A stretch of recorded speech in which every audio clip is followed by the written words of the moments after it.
معزز خواتین و حضرات، اس کانفرنس میں مجھ سے بہتر کہنے والے، مجھ سے بہتر سننے والے موجود ہیں۔ بحیثیت طالب علم میں محض ایک دو نکات کی جانب ہی اشارہ کر پاؤں گا، چونکہ ہم سب جانتے ہیں کہ وقت کی قلت ہے۔ کوشش کروں گا کہ زاویے ذرا مختلف رکھوں۔ بہت ابتدا میں ہزاروں سال پہلے انسان نے اپنے گلے سے نکلنے والی مبہم اور بے معنی صداؤں پر قابو پایا، انہیں ایک سے زائد صداؤں میں ڈھالا، اپنے ووکل کارڈز مسلز جو ہیں ان کی تربیت کر کے، اور پھر ہر آواز کے ساتھ ایک معنی تخلیق کیا اور چیزوں کے نام رکھے۔ یہ دراصل نسل انسانی کی حیوانی سطح سے اوپر اٹھ کر شعور کی سطح پر جانے کا پہلا قدم تھا۔ ہمارے پاس سائنسی ثبوت موجود ہیں کہ انسان نے کس طرح مختلف آوازوں کو پھر ملانا سیکھا، ایک سے زائد آوازوں کو ملا کے ایک لفظ، یعنی حروف کہہ لیں، ملا کے لفظ، اور لفظوں سے جملے، ہر کسی کی ایک ہی مفہوم تھا۔ اور یہ اگر یہ کام نہ ہوتا تو کمیونیکیشن نہ ہو پاتی، ابلاغ نہ ہو پاتا، اور انسانی نسل کا یا انسانی سماج کا بننا جو ہے وہ بالکل ہی سمجھ لیں کہ یہ ایک جست تھی جس سے کہ انسان آگے بڑھا۔ اور اسی طرح ایک بڑی جست وہ تھی جب ایک صدا کے لیے ایک علامت مقرر کر لی گئی، اور اس علامت کو جب کوئی دوسرا دیکھتا تو ویسی ہی صدا کو تصور کرتا یا نکالتا یا نکالنے کی کوشش کرتا، اور ان علامتوں کو ملا کر جب لفظ بنے، یہ دوسری جست تھی۔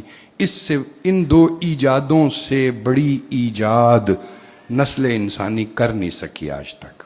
یہ ایک معجزہ تھا کہہ لیجئے۔ خیر، اردو کا بننا، اس کی تشکیل، اس کا ارتقاء، وہ بھی اسی طرح کا ہی ایک معجزہ تھا کہ کتنی زبانیں ملیں اور کس طریقے سے اس کے قواعد بنے اور اس کے جو گرامر کس طرح تشکیل پائی۔ یہاں اس وقت جو گفتگو ہو رہی ہے وہ اس کے تنفیذ کے بارے میں ہے کہ ہم اس کو اپنی قومی تشخص کے طور پر، قومی زبان کے طور پر کس طرح رائج کر پائیں۔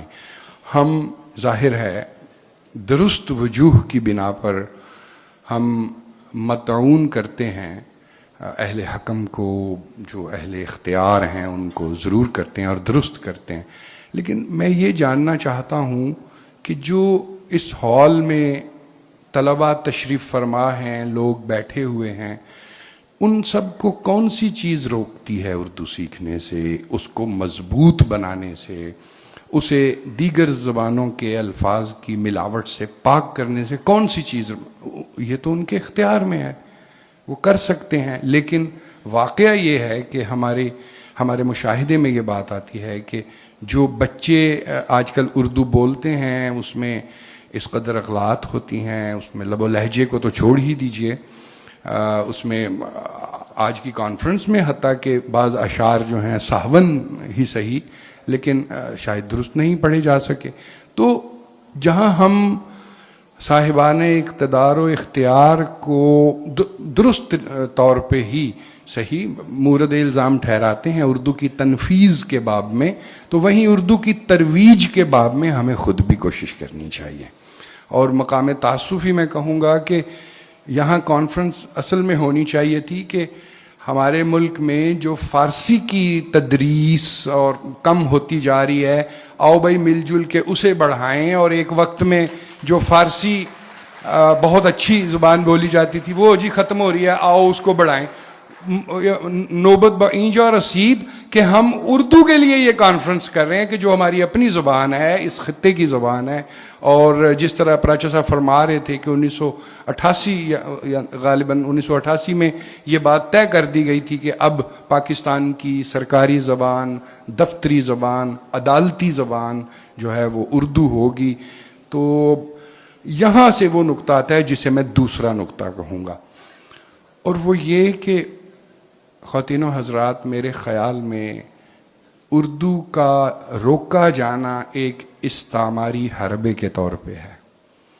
اس زبانیں ہتھیار کے طور پہ بھی استعمال ہوتی ہیں، زبانیں اوزار کے طور پہ بھی استعمال ہوتی ہیں. کسی نے کہا تھا کہ تاریخ کی سب سے بڑی سازش لغت سے آغاز پاتی ہے. کسی قوم کے بارے میں نقطہ نظر بدلنا ہو، کیونکہ زبان ایک نقطہ نظر ہوتی ہے، دنیا کو، حیات و کائنات کو دیکھنے کا ایک زاویہ ہوتی ہے. اسی لیے کہا جاتا ہے کہ اگر کوئی زبان کمزور ہو جائے تو یوں سمجھو کہ دنیا کو دیکھنے کا ایک زاویہ کمزور ہو گیا. اگر کوئی زبان ختم ہوتی ہے تو حیات و کائنات کو سمجھنے کا ایک زاویہ وہ ختم ہو گیا. اور کیا سبب ہے، یہ احمد فرحات صاحب میرے خیال تشریف فرما ہے یہاں جی، تو آپ اردو اور انگریزی کا ذرا موازنہ کیجئے کہ کیا سبب ہے کہ اگر اے کیس آف ایکسپلوڈنگ مینگوز نامی کتاب محمد حنیف کی انگریزی میں شائع ہوتی ہے تو مقتدرہ کو کوئی مسئلہ نہیں ہوتا، وہ چھپتی رہے، لوگ پڑھتے رہیں، کوئی بات نہیں. لیکن جو ہی کاشف رضا اس کا اردو میں ترجمہ کرتا ہے پھٹتے ہوئے آموں کا کیس، تو اس کتاب پر پابندی بھی لگ جاتی ہے، چھپی ہوئی کتاب ضبط بھی ہو جاتی ہے. اور اگر اس کتاب کے بارے میں کہیں گفتگو ہو رہی ہے تو اس تنظیم یا اس جگہ کے اوپر بھی چھاپا کیا سبب ہے؟ اس لیے کہ اردو زبان سے ڈرتی ہے مقتدرہ. ثروت مند اشرافیہ اردو زبان سے خوف زدہ ہے. جو طبقاتی نظام کو قائم رکھنا چاہتے ہیں، جس کی بات احمد فرحات کر رہا تھا کہ جو ڈی سی ہے اور اے سی ہے وہ چاہتا ہے کہ میں ایسی زبان میں لکھوں جسے عوام الناس پڑھ نہ سکیں، اور ہم سب جانتے ہیں کہ ہم میں سے کم لوگ پڑھ سکتے ہیں. لہٰذا یہ بات ذہن میں بٹھا لیجئے عزیزان گرامی کہ اردو استعماری حربے کے طور پہ ہمارے ملک میں ہے. اردو اشرافیہ کے ایک اوزار کے طور پہ نافذ کی جاتی ہے، یا اس کی اہمیت، یا اس کو عدالتی دفتری زبان بنایا جاتا ہے. کتنی ویسے ایک عام طور پہ سوچیں، میں جسے کہتے ہیں کہ بالکل عقل عامہ کے تحت، کہ ایک گاؤں وسطی پنجاب کے ایک دور دراز گاؤں کی دکان پر کوئی ایک نوٹس آتا ہے جو کوئی سرکاری نوٹس ہے اور وہ انگریزی میں ہے. وہ کیسے پڑھے؟ کتنی ایک کہہ لیجئے کہ عملی بات ہے کہ یہ بالکل بات سمجھ میں آنے لائق نہیں ہے. اور آخری بات یہ کہ ہم سب کو جہاں اردو کی تنفیذ کے لیے، ترویج کے لیے کوشش کرنی ہے، کاوش کرنی ہے، اور آج کی کاوش اس کا حصہ ہے آغا جان کی جانب سے، اور اس کا ہم سب حصہ بھی ہیں. البتہ ہم نے اردو کو مزاحمت کی زبان کے طور پہ بھی زندہ رکھنا ہے، کیونکہ جو اس زبان میں مزاحمت، انگریزی میں تو غیرت کے لیے کوئی لفظ ہی نہیں ہے، غیرت کا کوئی مترادف متبادل انگریزی کے پاس موجود نہیں ہے. تو ہم نے اپنے اندر جہاں مقتدر اشرافیہ سے بات کرنی ہے اس کے لیے، کیونکہ جو للکار اور جو پکار اور جو فریاد اردو میں ہو سکتی ہے وہ انگریزی میں ممکن نہیں ہے، اس لیے وہ چاہتے ہیں کہ انگریزی جو ہے وہ نافذ رہے. اب جو مجھے حکم ہوا ہے اس کے 2-4 اشعار حکمن میں پیش کر کے اجازت چاہوں گا. جب بھی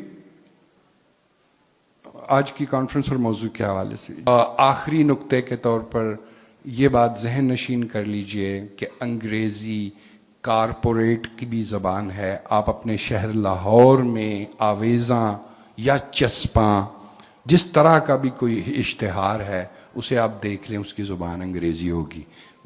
چاہے سب عوام کے استعمال کی چیز ہے، وہ انگریزی کو بطور ایک استعماری حربے کے، بطور کولونیل ٹول کے استعمال کرتے ہیں. اور اسے شکست دینے کا ایک ہی طریقہ ہے کہ ہم اردو سے اپنی وابستگی اور پیوستگی کا اظہار کریں اور اردو کو اپنائیں. ہر مقام پہ کسی بھی دفتر میں جائیں، ڈپٹی کمشنر کا ہو، اسسٹنٹ کمشنر کا ہو، پورے اعتماد سے، پورے ولولے سے اردو میں بات کریں، اور اگر آگے سے وہ انگریزی میں بات کرنا چاہے تو اسے وہی جواب دیں جو جوش ملیح آبادی نے دیا تھا ایک خط لکھنے والے کو کہ بھائی میں نے تو آپ کو خط اپنی مادری زبان میں، جوش ملیح آبادی نے خط لکھا تھا اردو میں اور ڈپٹی کمشنر نے اس کا جواب دیا تھا انگریزی میں، تو جوش نے فرمایا کہ بھائی میں نے تو آپ کو خط لکھا تھا اپنی مادری زبان میں، آپ نے اس کا جواب اپنی پدری زبان میں دے دیا۔